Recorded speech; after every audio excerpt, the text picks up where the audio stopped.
And how would you say, a lot of our listeners are, young professionals and college students, and the question that I get asked a lot is, what what about this concept of knowing your worth and your value? Because right when you're first beginning, you tend, particularly in the Black and brown community, you tend to devalue yourself, meaning like you'll take that, that 30-40K a year job because you just started out. Meanwhile, your actual value and your gifts and your talent is worth 75-80, but because you just came out of college or you're just a year or two in, you feel like you can't get those. Like, how do you sort of parse out, overconfidence and not being realistic versus understanding the value that you bring to a particular a job or skill set?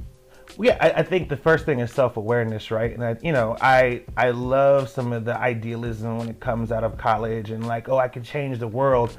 But you have to realistically understand where you are, where you reside within this world, right? Like, it's one thing to say, oh, I went to said school and I've studied in this and blah, blah, blah. But like, what actual work experience are you bringing to a position? And not just, oh, well, I type well, I'm great at administrative work, whatever. You know what I mean? Like, if you're going in for that 75K, I think really looking at what the job entails, and if you're asking for a salary cap that doesn't match the description for it, again, a little self-awareness to yourself and say, hey, this may not necessarily be there for, right? I think, again, you can go in a little bit higher for it. I mean, again, 30K, it's rough, but I mean, just for comparison, when I first started, one of my first jobs into the industry was at 28K with overtime, right? But I knew overtime would help kind of compensate for that lack of, a salary, which, is honestly sustainable, but knowing that would help kind of like supplement there. But also too, like, that was put more battery in my back to figure out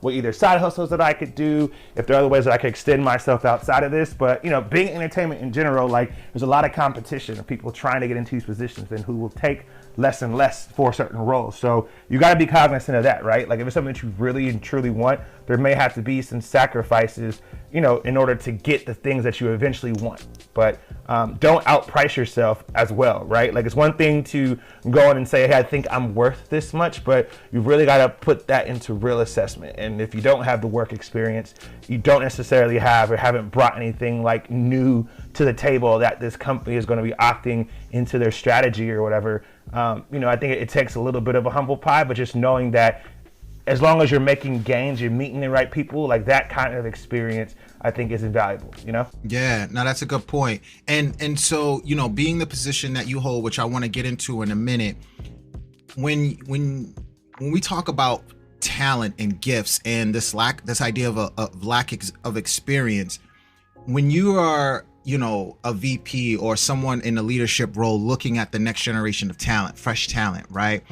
How do you sort of identify whether or not this young or this individual is bringing something new to the table that is worth, more than, say, an entry-level job? For example, it's hard to teach culture, right? Like, sometimes there's just this innate gift that somebody will have. How do you actually sort of make that tangible to someone like yourself in a leadership role? Do they present some sort of portfolio? How would you be able to identify that for someone who's just like, I got the talent, I don't got the experience, but I know I got this?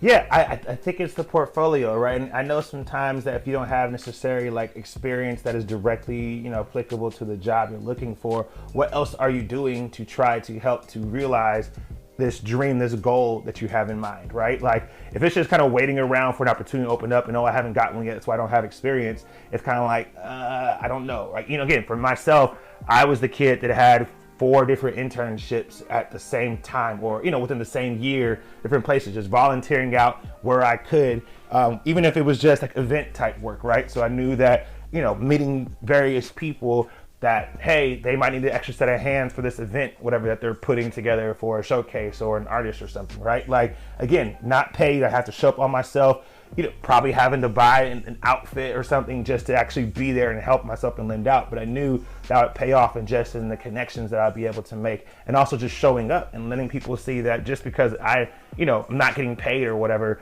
I'm still volunteering your time. And your time is also very, important. It's also valuable as well. So people can see that and like, all right, the person is still showing up. not really asking for much, but just an opportunity to kind of just be around and kind of get their feet wet and stuff. I think having that kind of like hustler like mentality, I think definitely stands out. I think, again, having the deck situation, I think having a sense of like just case studies, you know what I mean? Whether or not of learnings and things that they've kind of taken apart and showing that they have real, I think, technical knowledge of something and just maybe what they might reveal as opportunities to help like optimize, whether it's campaigns that are going on or just general ideas and things that weren't necessarily considered in a rollout. Those are good things to bring to the table and great discussion points, especially talking to somebody, who, unfortunately, I'm sometimes flying at 60,000 feet or 30,000 feet, trying to figure out stuff. I'm not necessarily in the weeds of things all the time, but having something closer to the source, again, just kind of showing up to things and providing their unique insight as like that target audience. You know what I mean? I think that can help in kind of overcoming some of those like skill deficits, if you will, or experience deficits. Yeah.